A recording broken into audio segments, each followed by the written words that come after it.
என்னன்னு தெரியல, சண்டை வருது. நல்லா தான் போயிட்டு இருக்கோம், திடீர்னு போயிடும், சண்டை வந்துடும். சமூக விரோதியை கைது செய். வேடிக்கை பார்க்காதே, வேடிக்கை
பார்க்காதே,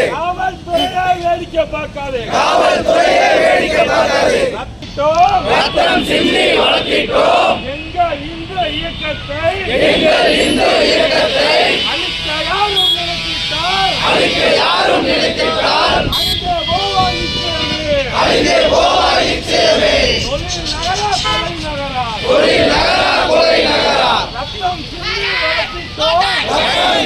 வளர்த்திட்டோம் எங்கள் இந்த இயக்கத்தை அழிக்க யாரும் நினைத்தால் அழிந்து போவா நிச்சயமே. ரவுடிகளுக்கு துணை போகும் காவல்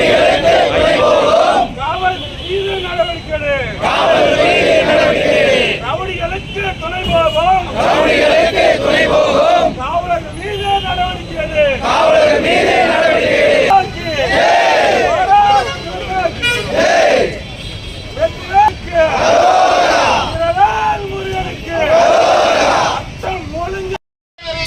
துதி பாடுறவங்களுக்கு மட்டும்தான் கொடுப்பாங்க, மக்களுக்காக போராடுறவங்களுக்கு தர மாட்டாங்க. ஏனென்றால் இந்த ஆட்சிக்கு முடிவு கட்ட வேண்டிய நேரம் நமக்கு வந்தாச்சு. அடுத்த வருஷம் இந்நேரம் விநாயகர் சதுர்த்திக்கு இந்த ஆட்சி இருக்காது.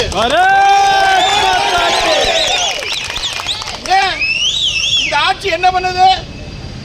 யாரெல்லாம் ரவுடி இருக்கிறானோ, கொலைகாரர் இருக்கானோ, திருடன் இருக்கானோ அவனுக்கு தான் முக்கியத்துவம் கொடுக்குறான். நியாயமா நேர்மையா இருக்கவனுக்கு முக்கியத்துவம் தரதில்லை. இன்னைக்கு நேர்மை என்னன்னு கேட்கிறாங்க. கடந்த ஒரு மாசத்துல மட்டும் தமிழ்நாட்டில் எத்தனை கொலை நடந்திருக்கு தெரியுங்களா? அவ்வளோ கொலை நடக்குது, அவ்வளோ பாலியல் வன்முறை நடக்குது. ஆனா இந்த அரசாங்கத்துக்கு அது கவலை இல்லை.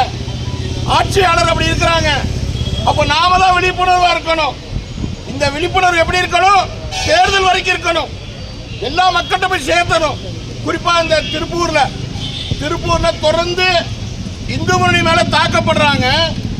அந்த தாக்கப்படுற குற்றவாளிகளை கைது பண்ண மாட்டேங்கிறாங்க. அப்படி சொன்னா கேள்வி கேட்க மாட்டேங்கிறாங்க. ஒரு ஆள் அடிபட்டு இருக்கிறாரு ஆஸ்பத்திரியில, அங்க போய் சொல்றாரு என்னை அடிச்சுட்டான், யாரு அடிச்சான்னு ஒரு பேர் சொல்றாரு. அந்த ஒரு ஏட்டு ரமேஷன் ஒரு ஆளு, அதில் எழுத முடியாது. ஏன் எழுத முடியாது? அடிபட்டுக்கான்னு சொல்றாருல்ல, ஏன் எழுத முடியாது? அந்த ரமேஷ் யாரு? போலீஸ்கார் தானே. அவர் இன்டிமேஷன் வாங்க போயிருக்காரு. அப்போ அந்த ரமேஷோடைய நோக்கம் என்ன? அப்போ அந்த குற்றவாளிகள் தப்பிக்க தானே. இதுதான் அதிகாரி சொன்ன, அதிகாரி கேட்க மாட்டேங்கிறாங்க. அப்போ இந்த அதிகாரிக்கு என்ன பின்புலம் இருக்குது? அப்போ நாம் இதெல்லாம் சிந்திக்கணும். இன்னைக்கு தமிழ்நாட்டுடைய நிலைமை இப்படி தான் இருக்குது. ஒரு சிறுமி கற்பழிக்கப்பட்டு கிட்டத்தட்ட 15 நாள் ஆச்சு. இன்னைக்கு குற்றவாளி கண்டுபிடிக்க முடியல. வீடியோ வந்தாச்சு, ஆள் யாரும் தெரியும். இன்னைக்கு என்னவோ நவீன வசதி வந்திருக்குதுங்கிறாங்க, சைபர் வந்திருக்கிறாங்க. யார சாதாரண போராடுற ரோட்ல போராடுற கைது பண்றதா? அந்த குற்றவாளி கைது பண்ண வேண்டாம்? ஒரு குழந்தை இன்னைக்கு தனியா வெளியே போக முடியுமா? இன்னைக்கு தமிழ்நாட்டுடைய நிலைமை தான் இருக்குது இன்னைக்கு. அதனால நாமெல்லாம் விழிப்புணர்வோடு இருக்கணும். இந்த வருஷம் விநாயகர் சதுர்த்தி எப்படி இருக்குன்னு தெரியுமா? கடந்த 38 ஆண்டுகள் தமிழ்நாட்டில் திருப்பூர் நடத்தினதை விட 3 மடங்கு பிரம்மாண்டமா இருக்கணும்.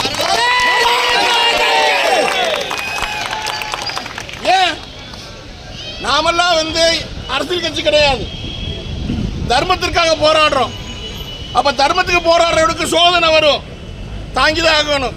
உதாரணம் ஒரு டிஎஸ்பி, அவர் பேர் சுந்தரேசன், நெத்தி நிறைய பட்டை வச்சு பொட்டு வச்சு நான் லஞ்சம் வாங்குறேன், இது வரைக்கும் நியாயமான வேலை செய்ய முடியலன்னாங்க. அந்த சுந்தரேசன் டிஎஸ்பிக்கு என்னாச்சு? சஸ்பெண்ட் கொடுத்தாங்க. நியாயமா வேலை செய்ய முடியுமா? ஒரு பொன்மாணிகள் இருந்தாரு, அவருக்கு தான் நடந்தது. யாரெல்லாம் நேர்மையான அதிகாரி இருக்காங்களோ அவங்களுக்கு அந்த அரசாங்கம் பழி வாங்குது. ஒரு டிஎஸ்பிக்கே இந்த நிலைமைன்னா சாதாரண மக்களுக்கு என்ன நிலைமை? அப்ப இது நாம மக்கள்கிட்ட கொண்டு சேர்த்தணும். மக்கள் எல்லாரும் சொல்லணும். அந்த திமுக காரங்க கேள்வி கேட்கணும், ஏன் இப்படி எல்லாம் பண்ற கேட்கணும். எல்லா மக்களும் கேட்கணும். எந்த முகத்துல வர கேட்கிட்ட தொழிலுக்கு என்ன பண்ணிக்கிறீங்க, மக்களுக்கு எல்லாம் பண்ணிருக்கிறீங்களான்னு கேட்கணும். சட்டம் ஒழுங்கு சீர்கட்டு கிடக்குது நினைக்கிறாங்க. ஏதாவது பண்ணி இந்த விநாயகர் சதுர்த்தி நடத்தலான்ட்டு ராமகோபாலையா சொல்லியிருக்கிறார்.